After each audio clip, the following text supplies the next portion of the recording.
Good day everyone, this is Chesty Marie Ragmak and I'll be discussing about the case of Skippers United Pacific Incorporated and Skippers Maritime Services Incorporated versus Nathaniel Doza, Napoleon D. Gracia, Isidro Lata, and Charlie Aprosta as the respondents with GR number 17558, February 8, 2012.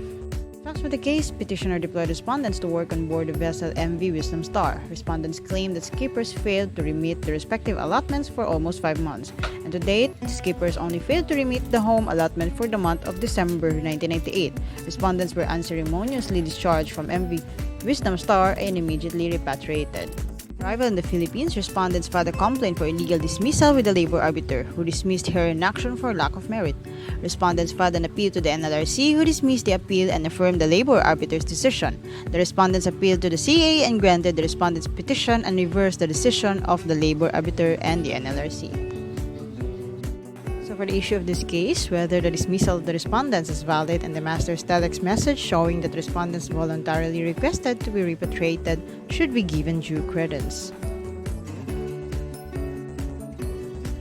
It was held that no, for a worker's dismissal to be considered valid, it must comply with both procedural and substantive due process.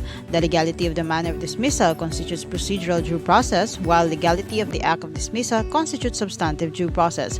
Procedural due process in dismissal cases consist of the twin requirements of notice and hearing. The employer must furnish the employee with 2 written notices before the termination of employment can be effected.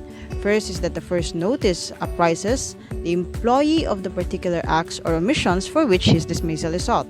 And second, the second notice informs the employee of the employer's decision to dismiss him.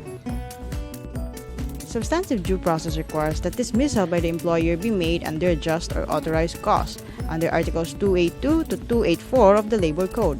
In this case, there was no written notice furnished to respondents regarding the cause of their dismissal.